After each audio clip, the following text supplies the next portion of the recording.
Olá pessoal, tudo bem? Como é que vocês estão? Vocês me desculpem, na última aula eu tive um pouco de tosse, engasgou aqui um pouco, mas dessa vez eu estou preparado, tá? Estou aqui com um copo d'água, vou deixar aqui do lado, caso a garganta arranhar a gente toma, né? Fico muito feliz com vocês estarem acompanhando o nosso terceiro módulo, um módulo muito importante. Nós vamos falar sobre a dominação estrangeira, né? Nós vamos falar sobre esse assunto muito importante no nosso crescimento enquanto cristãos, enquanto católicos, a gente entender a caminhada de Jesus Cristo, a caminhada do povo de Deus. Isso é muito importante para a nossa fé, para que nós tenhamos uma fé mais fortalecida, nós consigamos crescer, tá bom? Vamos lá começar então. A dominação estrangeira, desde 300 anos antes de Cristo, Roma vinha conquistando toda a Itália, a Ásia Menor, o Egito, a própria Palestina, a terra onde Jesus nasce. Muito bem organizado, a Roma ela tinha técnicas avançadas de forja, eles forjavam alguns armamentos, a fábrica de armas dele era muito boa, muito avançada para a época, né? Então isso possibilitou a conquista de vários países, várias regiões naquela época, né? Ela impunha a sua superioridade militar em todo o mundo do Mediterrâneo. O dono do mundo na época, é estranho falar isso, mas era assim que eles se acreditavam na época de Jesus, né? Era o imperador romano, o nome dele era César Augusto, foi o primeiro imperador romano. Era um regime de ditadura apoiada pelo exército romano. Depois dele, o segundo imperador foi Tibério Cláudio Nero. Jesus foi, vocês vão recordar, Jesus foi crucificado no governo de Tibério. Tibério, lá no lago da Galileia, o Tiberíades, né? Então a gente começa a recordar esses nomes, né? No ano de 63 a.C., o general Pompeu conquista a Palestina dos gregos e integra a produção palestina no comércio do império. Ele vai lá, toma aquela região e aí todo o comércio faz parte do Império Romano, tornando o Império Romano mais rico, mais poderoso. Jesus nasce num país já, numa região, num país, numa terra já dominada por estrangeiros. O Império Romano funcionava com um sistema de escravos. Conquistava o povo e tornava eles escravos, capturava e enviava eles para o mercado escravo. Ganhava muito dinheiro com isso, né? Imagina, você vai lá, captura uma população inteira de um país e aí torna essas pessoas escravos. Eles perdem a personificação e se tornam escravos. Mercadoria. O principal instrumento que era utilizado eram os escravos. Trabalhos forçados, na agricultura, onde Roma quisesse. Eles não tinham salário e era considerado pelo direito romano como mercadoria. Então, como era mercadoria, podia vender, trocar, fazer o que quisesse. Isso mantinha o Império Romano muito rico, metade da sua população era escravo. Eles não davam alimento para essas pessoas, eles matavam, né? Então essas pessoas não tinham valor nenhum. No campo, os escravos era a principal mão de obra dos grandes proprietários de terra, das famílias nobres, das grandes famílias. Esses aos poucos iam tomando a terra dos pequenos produtores e eles iam se tornando escravos. Era mais ou menos assim que funcionava essa dominação, né? Para manter o controle de toda a situação, Roma tinha grandes quartéis, né? Situados em vários locais estratégicos. Na Palestina, o local escolhido foi Cesareia Marítima, lá na Samaria. Vocês lembram lá no passado quem que era o governador da Samaria? Quando surgia alguma revolta do povo ou de algum outro grupo organizado que não concordava com o domínio romano, domínio estrangeiro, queria tomar a força, o exército era utilizado. Eles tinham mais ou menos 3.000 soldados estabelecidos ali, que era para manter a ordem e a submissão. Era ali que Pilatos ficava o ano todo. Durante o ano ele ficava lá em Cesareia Marítima, guardado por 3.000 soldados. Durante as principais festas dos judeus, né, como por exemplo a Páscoa, quando se juntava muita gente, Pilatos ia para Jerusalém, na capital. Ele ficava na fortaleza Antônia, com 1.800 soldados, para manter o controle da situação da população, porque quando tinha essas grandes festas, havia algumas revoltas no meio, né? Esse palácio ficava ao lado do templo, Assim era mais fácil Pilatos controlar toda a situação. Você já pensou? Então ele tinha um quartel, uma torre, uma fortaleza gigante chamada Antônia, com 1.800 soldados. Foi nessa fortaleza, no pretório, que é sede de qualquer tribunal, a tradução dela, né, que Pilatos condenou Jesus à morte de cruz, como era costume romano. Apesar de declará-lo por 3 vezes inocente, ele condena ele. Né? Ele entrega Jesus ao Sinédrio quando lavou as mãos. O Sinédrio queria sumir com Jesus, porque ele se dizia filho de Deus, e como no judaísmo a fé e a política são unidas, a atitude de Jesus que ele pregava atingia o poder do Sinédrio, o poder do sumo sacerdote. Então ele enfrentava essas pessoas, né, esse poder na época, e aí eles preferiram sumir com ele e crucificar Jesus. A dominação romana, os romanos, eles respeitavam em geral a autonomia de cada região, eles não procuravam não intervir muito com as leis, eles queriam os impostos e os escravos, era isso que eles queriam, né? Então eles deixavam os costumes fluir normalmente, as leis locais, eles não gostavam de intervir muito não. Contanto que pagasse os impostos egípcios. Eu vou tomar um pouquinho d'água aqui, só um pouquinho. Para manter o controle da Palestina, os romanos eles reivindicavam para eles 3 direitos. Então, para que eles pudessem manter o povo submisso, escravo, eles pegaram 3 coisas que eram eles que faziam. Primeiro, o sumo sacerdote, a mais alta personalidade do poder religioso de todo o povo judeu, que dirigia o Sinédrio, nós aprendemos sobre o Sinédrio, era escolhido pelo procurador romano. Imagina, o sumo sacerdote, a autoridade máxima, era Roma que escolhia. No caso, na época, esse cara era Pilatos, ele que escolhia, né? Assim, o sumo sacerdote podia ser destituído a qualquer momento, caso não agradasse Roma. Então era muito fácil, né? Não fazia o que Roma queria, ia lá, tirava ele e trocava. Para conseguir esse controle sobre o sumo sacerdote, Pilatos conservava na fortaleza Antônia as vestes e os paramentos dele. Então, quando ele quisesse vestir, usar os paramentos, ele tinha que ir lá e pedir. Esses paramentos, usados pelo sumo sacerdote, eram utilizados uma vez por ano no dia da grande expiação, quando ele entrava no Santo dos Santos para pedir perdão pelo povo, lá dentro do templo, num local onde só ele podia entrar. Ele usava esses paramentos uma vez por ano. Você vê como que era uma afronta de Roma. O paramento mais importante para o judeu ficava na mão deles. Sem esses paramentos, o sumo sacerdote perdia sua força diante do Sinédrio e do povo. Né? Era muito importante esse paramento. Segundo direito que Roma reservava para eles. O direito para si as terras que deviam pertencer ao Estado judaico. Então, as terras eram de Roma, não era dos judeus mais. Lá atrás nós vimos, né, o que isso causou, porque as terras eram de Deus, Deus deu a terra para os judeus, né, e Roma vem e exige que seja deles. Com naturalidade, Roma se apoderava do direito de dar essas terras, principalmente para os mais ricos judaicos, né, para os judeus mais ricos, os grandes comerciantes, os que estavam próximos ao governo, que gostavam de Roma, dos grandes luxos. Anciões, sumos sacerdotes, membros do Sinédrio e do que retirava-se a qualquer momento. Podia tirar de qualquer um, a qualquer hora, do jeito que eles quisessem e destinava para outro, né? Porque era deles a terra, né? Não era de mais ninguém.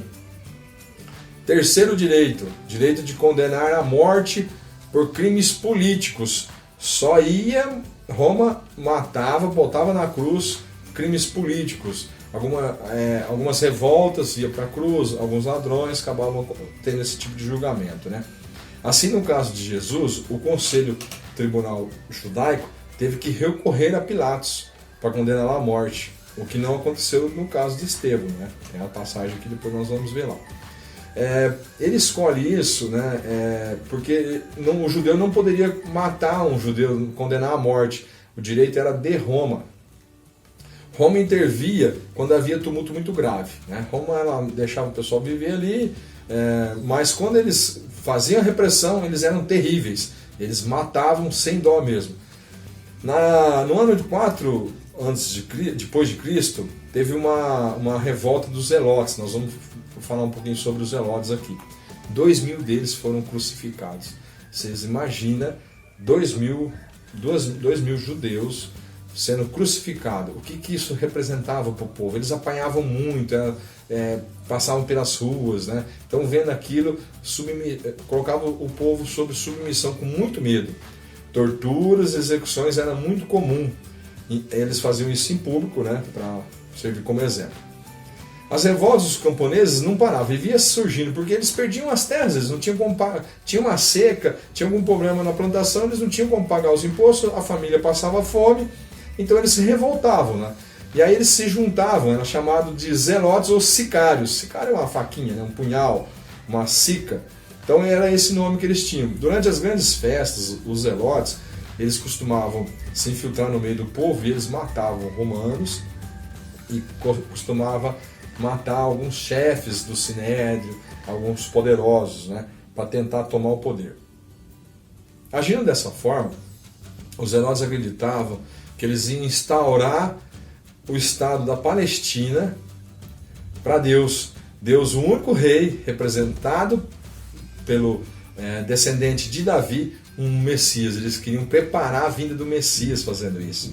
Eles tinham que expulsar os romanos dali, né, para tornar a terra santa novamente, e aí o Messias viria.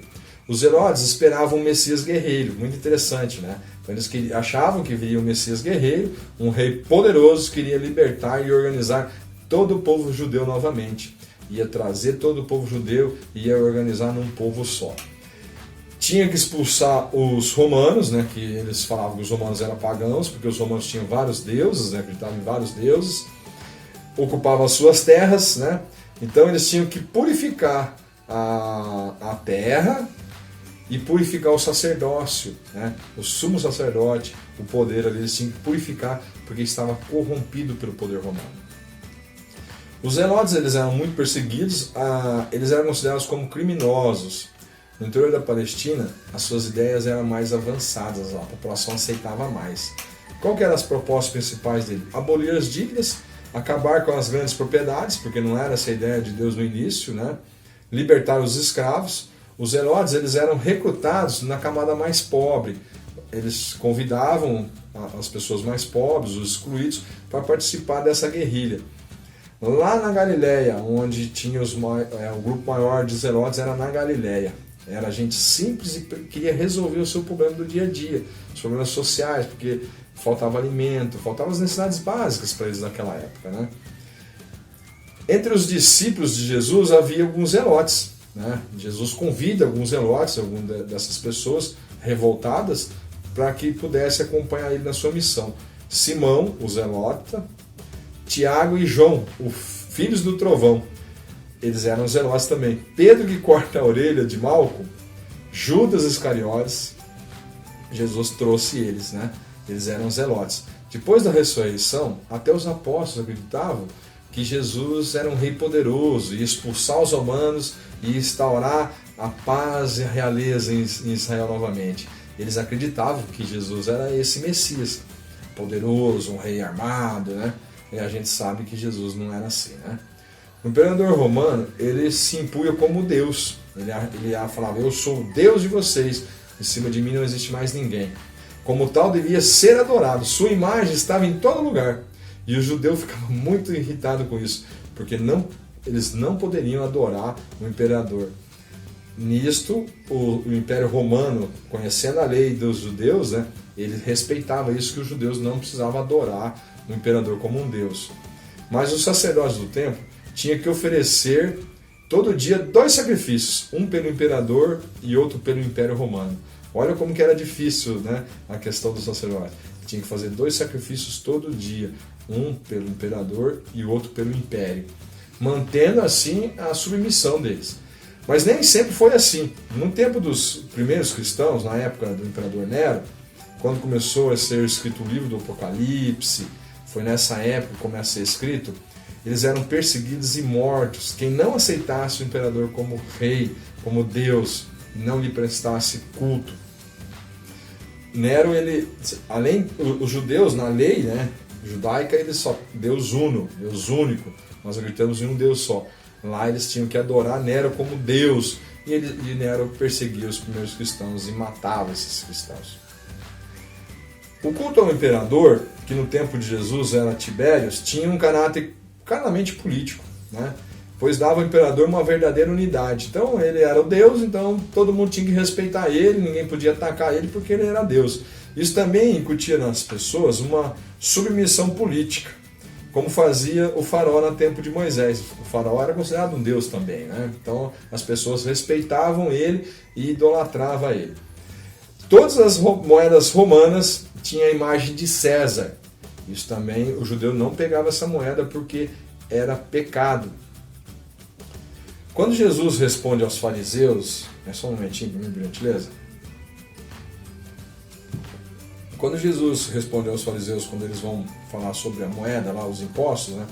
Jesus fala: devolvei a César o que é de César e a Deus o que é de Deus. O que ele diz? O que Jesus quis dizer com isso? Primeiro, César não é Deus. Dai a César o que é de César, dai a Deus o que é de Deus. Então Jesus fala: ó, César não é Deus. César deve devolver o que pertence a Deus, a terra de Israel que Deus deu ao seu povo. Então Jesus manda as mensagens, né? Dai a Deus o que é de Deus, dai a César o que é de César. Então a terra era de Deus e César não era Deus, era para devolver as terras dos povos. Jesus chama a atenção dos fariseus, dá-lhe uma dura, tá? Aqui tem algumas passagens aqui que vocês vão ler depois. Quando eles, aceitando o imperador romano, ao usar as moedas romanas, coisa que é proibida para os judeus por trazer a imagem, que o povo pertence a Deus, e eles não estavam permitindo que isso acontecesse. Por isso, devolva a Deus o que é de Deus e a César o que é de César. Quando Jesus nasceu, toda a Palestina era dominada pelo Herodes o Grande, né? Herodes o pai. Foi esse Herodes que recebeu os reis magos. Foi esse Herodes que recebe os reis magos. Herodes pai, Herodes o Grande. Depois mandou matar todos os meninos menos de 2 anos de idade. Tentou matar a esperança messiânica do povo. Olha como é que era a tramóia desse cara. Ele manda matar todos os meninos até 2 anos de idade para matar a esperança do povo. O povo esperava o Salvador que estava para chegar. E aí ele manda matar a esperança do povo. Não tem nada pior do que você perder a esperança, né? Nessa época, Herodes o Grande morava em Jerusalém. Herodes o Grande ele tinha alguns problemas, né? Ele não era judeu, então ele era odiado pelos judeus. Ele era considerado um usurpador do trono, porque ali não era o lugar dele, né? O templo, Jerusalém não era o lugar dele. Para conseguir o controle do povo da Palestina, ele colocava como sumo sacerdote quem ele quisesse, de acordo com as conveniências dele. Então sempre era um cara que estava de acordo com o que ele fazia e era corrupto. Herodes o Grande ele morre próximo de 6 anos depois de Cristo, mas deixa seus filhos reinar na Palestina. Coube a Herodes Antipas, filho de Herodes o Grande, ser o tetrarca da Galileia. Ele manda um dos filhos dele lá para Galileia. Herodes Antipas e sua família eram os maiores proprietários das terras planas e mais férteis da Galileia. Isso causava grande revolta entre a população, né? Então as melhores terras que ficavam no plano, né, porque ele era muita montanha, a montanha não produz, era muito difícil produzir, então as terras mais férteis, próximas à água, no plano, era do Herodes. Foi esse Herodes que mandou prender Jesus. Aliás, mandou prender João Batista e o matou, corta a cabeça dele, está na passagem. Então Herodes, o filho, né, manda matar João Batista. Jesus chama ele de raposa. Ele foi muito duro com os Herodes. Ficava na Galileia, né, e ali é onde tinha o maior número de zelotes. Ele manda matar os zelotes. Ele era muito duro com isso, ele não aceitava esse tipo de revolta. Tá bom? Espero que vocês tenham gostado. Na próxima aula nós vamos falar sobre a dominação interna. Todo o sofrimento da dominação estrangeira, ainda nós temos a dominação interna. Todo esse processo que vinha de Roma, que subjugava o povo, tornava o povo escravo, ainda nós temos a dominação interna. Tá bom? Até a próxima aula. Deus abençoe a todos. Fico muito feliz por vocês estarem acompanhando nós nessas aulas. Tá bom?